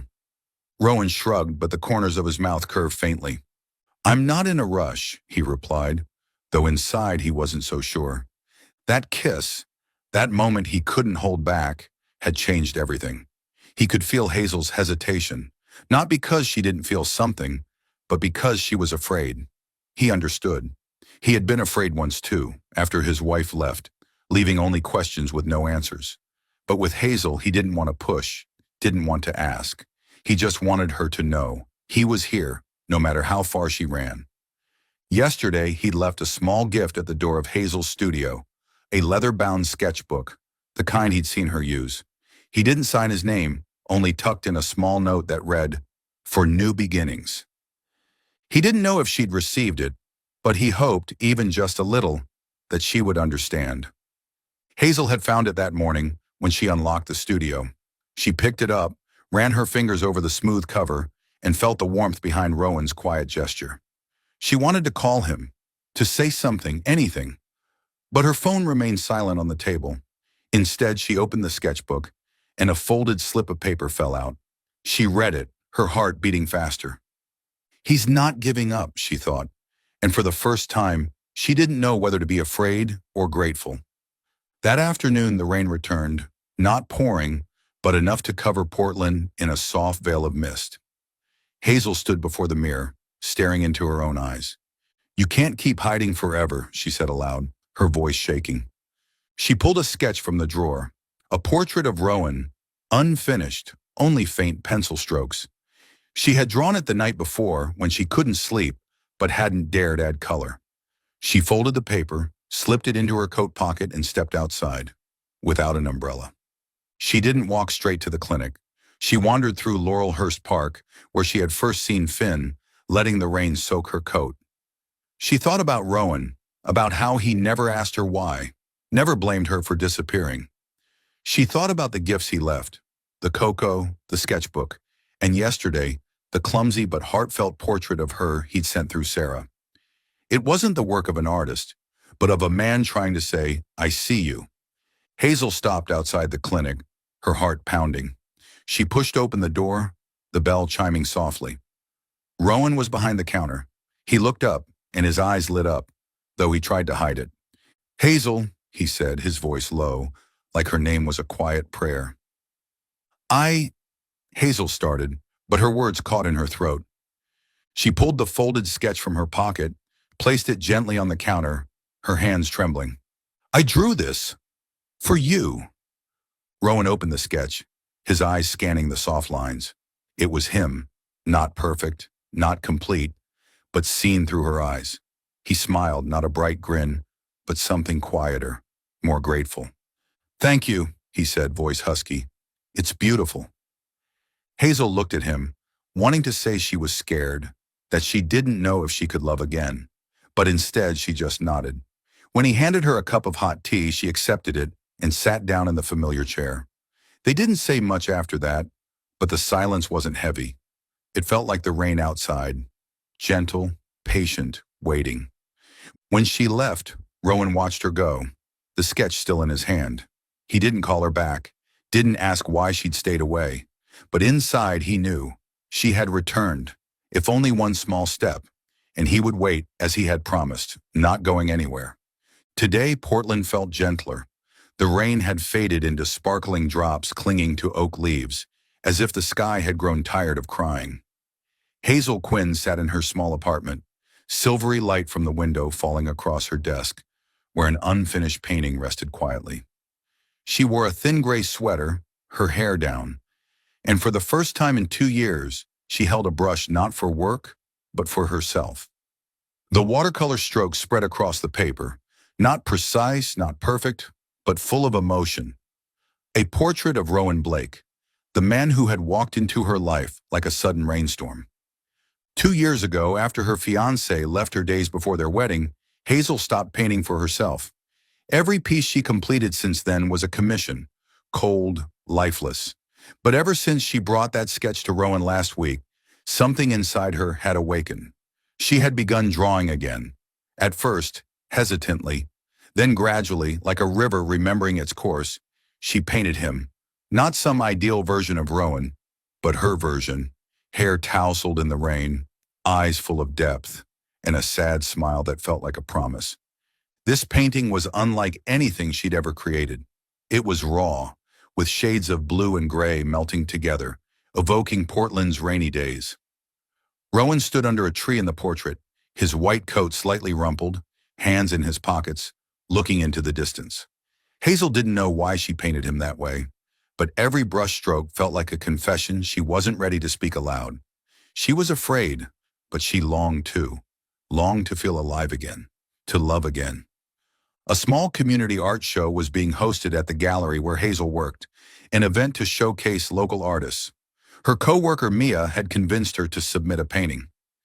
"You need to show people the real Hazel, not the one who paints children's books," Mia had insisted, eyes firm. Hazel hesitated, but in the end she chose the portrait of Rowan. She hung it in the back corner of the gallery, unsigned, with only a small card below it. "The Man in the Rain." The night of the show, the gallery buzzed with golden light, laughter, and the clink of wine glasses. Hazel stood near the drinks table, wearing a deep blue knit dress, her hair tied low, trying her best to blend in with the crowd. Her eyes drifted to her painting, her heart pounding. She hadn't told Rowan about the show, hadn't invited him, but part of her hoped he would come, the way he always appeared, quietly, at just the right moment. What she didn't know was that Sarah, the clinic assistant, had already told him. "Hazel's got a piece in the show," she'd said with a wink. "You should go, doctor." "Blake, I bet it's worth it." Rowan had smiled, but deep down he knew he would go. Not out of curiosity, but because he wanted to see Hazel. Not through the things he left behind, but through her world. When Rowan stepped into the gallery, Hazel didn't notice right away. He wore a dark blue coat, his hair damp with rain, as if Portland refused to let him arrive dry. He wandered through the exhibits, eyes scanning until they landed on the man in the rain. He stopped, frozen, as if time itself had paused. Hazel, watching from the drinks table, saw him. Her chest tightened.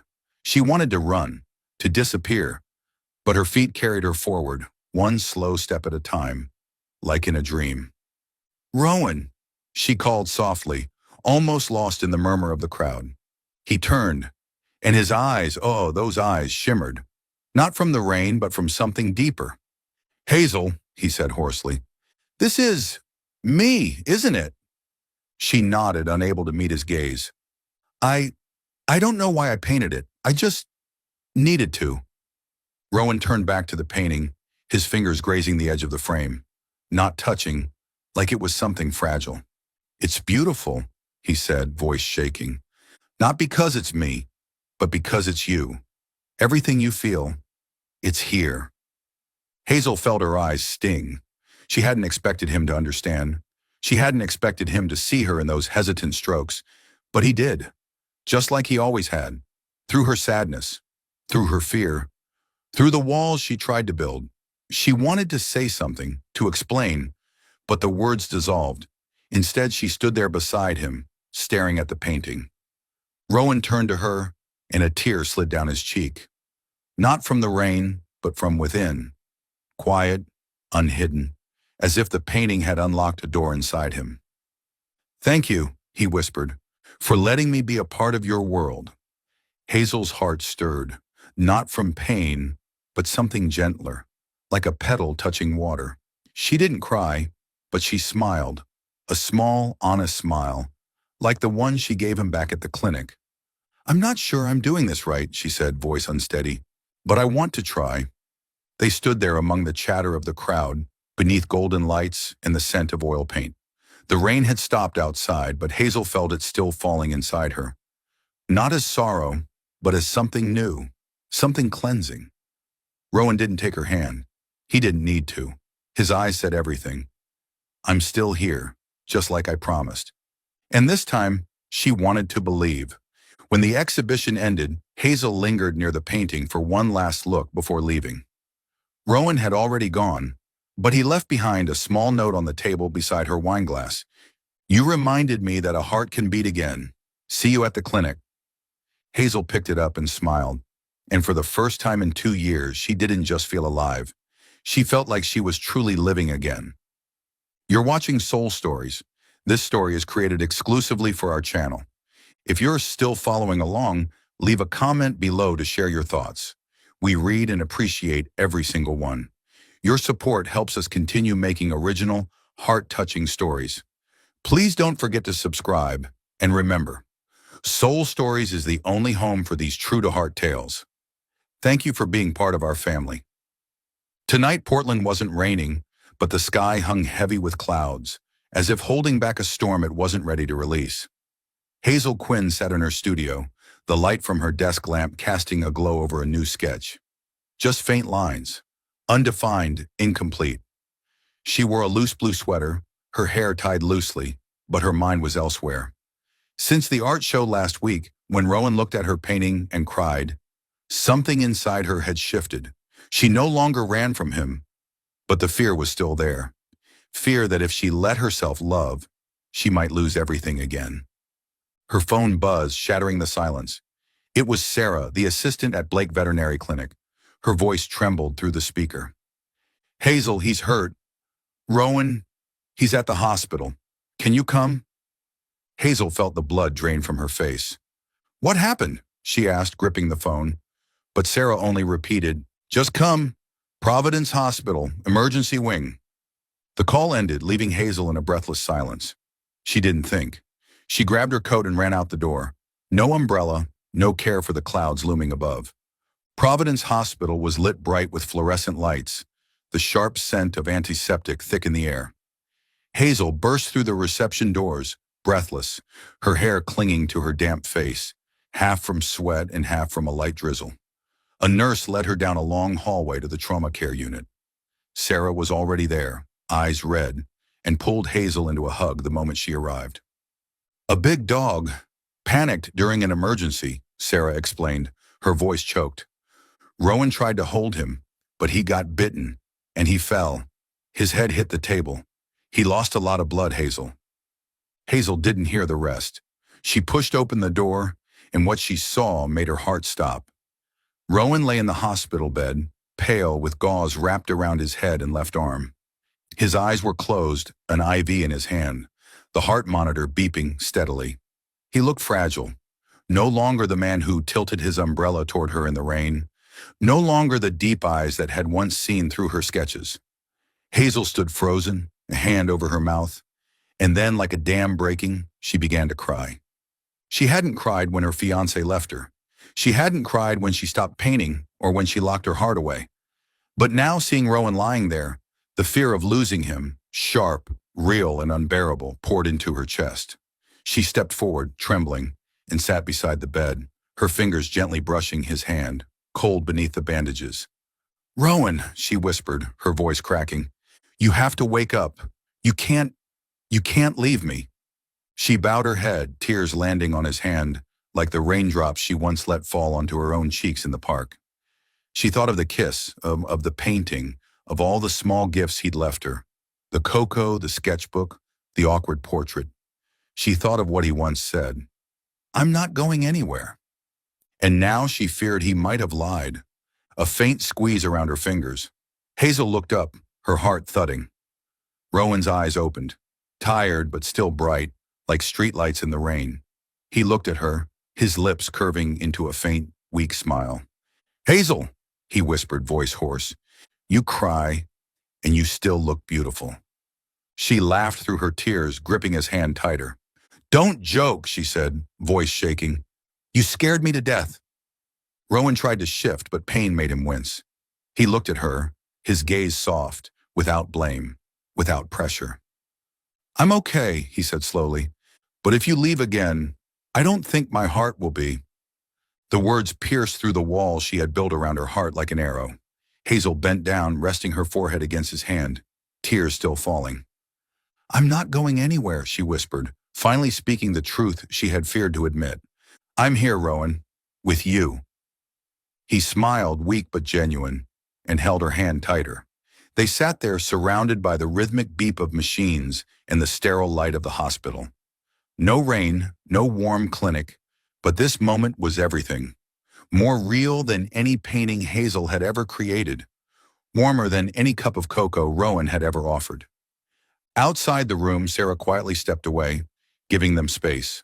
A nurse entered to check the monitors, but Hazel didn't notice. She only saw Rowan, still whole in her eyes. Not a perfect man, but the man who had made her cry, made her afraid, and made her hope again. When the rain finally started to fall outside, Hazel didn't hear it. She only heard the beat of her own heart, matching his. She wiped her tears, smiled, and for the first time, she no longer felt like a shattered piece of the past. In Rowan's eyes, she was still whole, and now she was beginning to believe it, too. Autumn in Portland draped the city in a thin layer of mist. A gentle drizzle fell like strands of silver thread across the streets, glittering under the dim glow of street lamps. Hazel Quinn stood in front of a small house just 2 blocks from Blake Veterinary Clinic, her fingers curled around a cold metal key. Her heart beat gently, not with fear as before, but with something new, a quiet, steady rhythm of hope. The house had large windows, weathered red brick walls, and a tiny garden overgrown with weeds, where a few wild purple flowers swayed in the breeze. It wasn't a palace. It wasn't the perfect dream from a storybook, but it was hers. A new beginning, closer to Rowan and closer to herself. The decision to move hadn't come easily. After the night at the hospital, when Rowan woke, held her hand, and told her his heart couldn't take her leaving, Hazel realized she didn't want to run anymore. But love, or even just living near someone, still made her hesitate. She had spent countless nights in her old apartment, where the cold gray light was once her only companion. She painted, not just Rowan, but herself. She painted rainy days that no longer frightened her, and a version of Hazel who was slowly learning how to smile for real again. Each brushstroke felt like a step forward, as if she was repainting her own life. When she found this little house, modest but warm, she called Rowan. "I want to live closer to you," she said, her voice small but certain, like the first line of watercolor on a blank page. He only smiled on the other end of the line, his voice low and steady. "Then let's make it a home." Today was moving day. Hazel wore a long cream sweater, her hair tied up high, a few strands falling over her forehead. She carried a box filled with sketchbooks, watercolor jars, and small frame paintings. Rowan stood beside her, in a rumpled light blue shirt, holding an old wooden chair he'd pulled from a borrowed truck. He had fully recovered from the accident at the clinic, now left with only a small scar near his temple, like a quiet reminder of the days they had survived together. His eyes were brighter than ever, glowing like the warm light pouring from the house's windows. "You sure you want this chair?" he asked, raising an eyebrow, half teasing. "It looks like it could collapse any second." Hazel laughed, a natural, easy sound she once thought she'd lost forever. "It has character," she replied, setting the box on the porch and feeling the damp chill of the wood under her palms. "Like someone I know." Rowan chuckled, the sound rising warmly through the light drizzle, like morning tea shared between friends. He set the chair down, and they stood there, shoulder to shoulder, gazing at the small house. It wasn't grand, it wasn't perfect, but the golden light spilling from the windows into the mist felt like a quiet promise. They didn't shout their love. There were no rings, no vows under the moon. They simply lived close, cared deeply, day by day, moment by moment. Hazel painted, sometimes late into the night, pieces full of color and feeling. Rowan cared for dogs, with the same gentleness he offered her. They found each other in the simple things: a cup of tea in the morning, an old movie on the couch, a brush of the hand as they passed in the kitchen. That afternoon, after the last box had been carried in, Hazel stood in the living room, arranging a wooden bookshelf Rowan had brought from the clinic. Her old children's illustration books now stood beside his veterinary texts, a quiet merging of lives. She smiled, thinking about the day they met, when he recognized her artwork from a book he read to his niece. Rowan disappeared for a moment, and Hazel assumed he was getting something from the truck. But then came a soft knock at the door, light, like a note in a rainy symphony. She opened it and found him standing there, holding a small wooden nameplate. It read, carved in neat script, "Hazel and Rowan, where old hearts learn to beat again." He scratched the back of his head, awkward, a rare expression for a man usually so composed. "I had this made," he said, a bit sheepish. "Thought it kind of fit us." Hazel took the plaque, running her fingers over the engraved letters. The wood felt smooth beneath her touch, warm in a quiet way. Her eyes burned, not from sadness, but from a soft kind of joy, like the golden light spilling from their windows. For the first time in years, she no longer felt like a broken piece of the past. She looked at Rowan, rumpled shirt, faded scar, so real she wanted to hold on forever. "Thank you," she whispered, her voice trembling. Then, without thinking, she stepped forward and wrapped her arms around him, holding tight as if she feared he might vanish into the rain. He held her back gently, like someone cradling a fragile painting. His warmth soaked through her sweater, steady and sure. They stood there on the porch, raindrops falling on their shoulders, but neither of them cared. They hung the nameplate by the door, under the golden glow spilling from inside. Hazel didn't pull up her hood. She let the rain touch her face, cold but no longer lonely. She stood beside Rowan, their shoulders brushing, feeling his breath close to hers. They didn't need to say much. The silence between them spoke clearly, like a painting that didn't need a caption. That night, Hazel sat in her new living room, on the character chair Rowan had teased her about. She opened her sketchbook and began a new piece, a small painting of their house glowing in the rain. In the foreground, two soft silhouettes stood beneath the drizzle, hands intertwined. She didn't need the painting to be perfect. She didn't care if it pleased anyone but herself. She just needed it to be real, like she and Rowan were. Not because they were flawless, but because they were choosing to heal together, one day at a time. Outside, the rain continued to fall, but inside that house, Hazel felt a warmth deeper than any fire.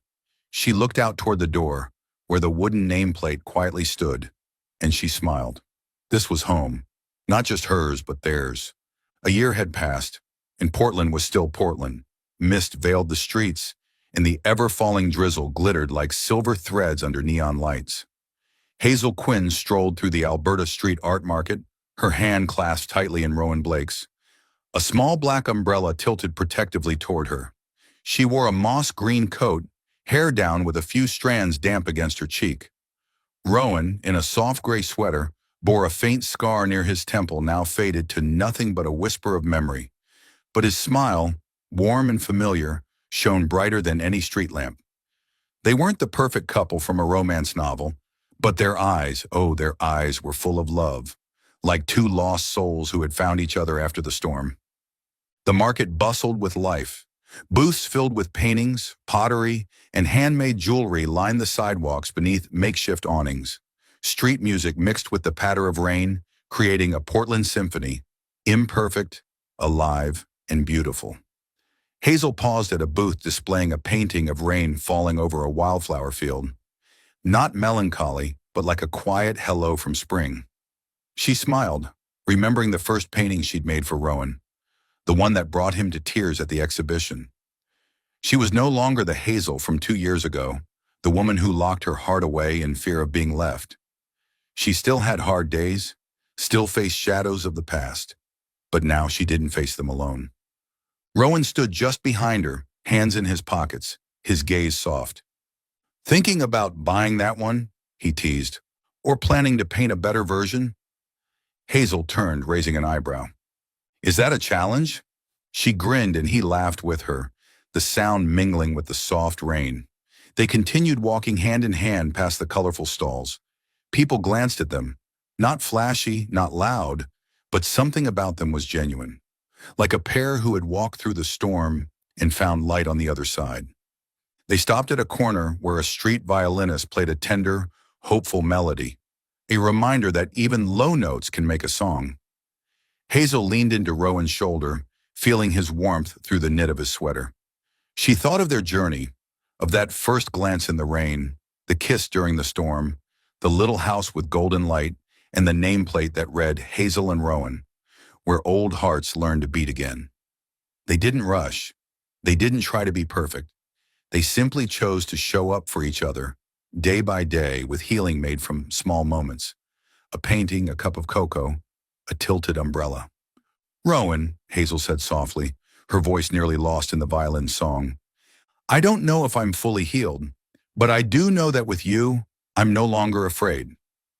He turned toward her, his eyes lighting up, like the first street lamp she ever saw in him. "Hazel," he said gently, "I can't promise you the whole world, but I promise I'll be here, rain or shine." She smiled, tears sparkling at the corners of her eyes, not from sadness, but because she believed him. She squeezed his hand tighter, and they stood there under their small umbrella in the middle of the art market. The rain kept falling, but it wasn't the enemy anymore. It was a friend, a quiet witness to their story, not perfect, but true in every drop. 3 months later, Portland greeted a rare, clear day. The sky, a soft watercolor blue, looked like something Hazel herself had painted. In the garden behind their golden light home, a small wedding unfolded. Not grand, not overdone. Just Hazel and Rowan, surrounded by the people who knew them best. Sarah, the clinic assistant, wore a floral dress and darted about, gleefully self-appointed as the event coordinator. Mia, Hazel's co-worker, stood by an easel, sketching the ceremony as a surprise gift. Rowan's 6-year-old niece, Lily, tossed petals across the garden, giggling as they stuck in Hazel's hair. Hazel stood under a canopy of white linen, wearing a simple cream dress. No train, no veil. Her hair was down, dotted with wildflowers, and her eyes, once full of fear, now shimmered with light of their own. Rowan stood across from her in a deep blue suit, tieless, his shirt slightly wrinkled in that charming, effortless way. He looked at her with eyes wide open, joy and emotion unhidden. In his hand, a thin silver ring engraved with the letters H and R, not flashy, but meaningful enough to say everything. They hadn't hired a minister. Instead, an old friend of Rowan's, a retired vet, officiated. He read a brief passage about love, Not the cinematic kind, but the real kind. Love between hearts that had once been broken, once afraid, and had chosen to stay for one another. Hazel held Rowan's hand, feeling the warmth of it, and when asked if she would be his wife, she didn't hesitate.